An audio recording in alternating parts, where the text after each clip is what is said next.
Hapa nipo na wanafunzi ambao wao watajitambulisha wanatoka shule gani, lakini pia wanamzungumzia vipi Mheshimiwa Rais Samia Suluhu Hassan juu ya kuendeleza kimasomo. Lakini pia tutazungumza maji, kwa sababu leo huduma ya maji inakwenda kupatikana hapa Mwanga. Hivyo watakwenda kuzungumzia kama wao wanafunzi mradi huu unawasaidia vipi. Habari nzuri. Unaitwa nani? Naitwa Messi Leo Jason. Nyinyi mnatoka shule gani? Shule ya Dr. Asha Rose Migiro Secondary School. Wow, kwanza unajua mmependeza.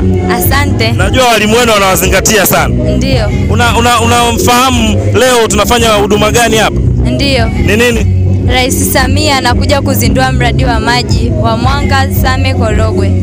Ninyi kama wanafunzi, mradi huu unauzungumziaje? Utakuwa na manufaa gani kwenu? Sisi kama wanafunzi, mradi huu utatufaidisha sana kwa sababu itapunguza msongo wa mawazo. Maana unakuta mwanafunzi akiwa darasani anawaza nikitoka hapa nitapata wapi maji, labda nikafue au nikafanyaje. Lakini kutokana na huu mradi tutapata uhakika wa kuwa na maji safi na salama kwa ajili ya matumizi binafsi.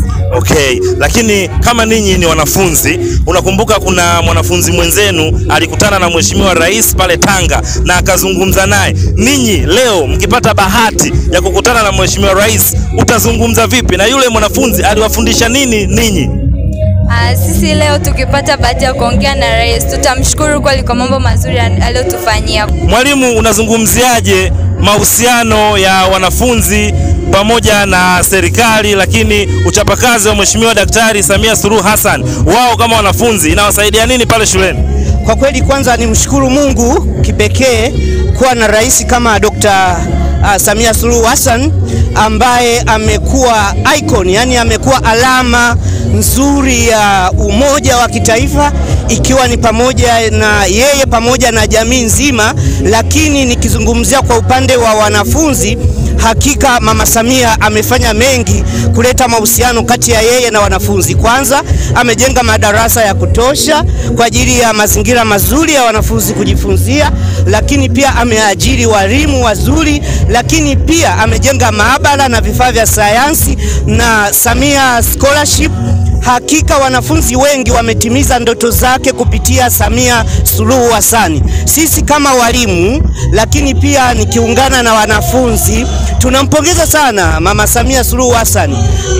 Amebeba ndoto za Watanzania wengi, hasa wanafunzi wa Tanzania ambao wanasoma kwa sasa. Watamkumbuka katika miaka mingi sana ijayo.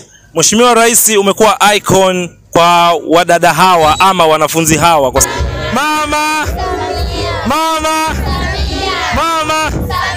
Mama, hawa ni baadhi ya wanafunzi tu, wako wengi hapa wamekuja kukutazama wewe ukizindua mradi. Tunakupenda sana Mama. Thank you.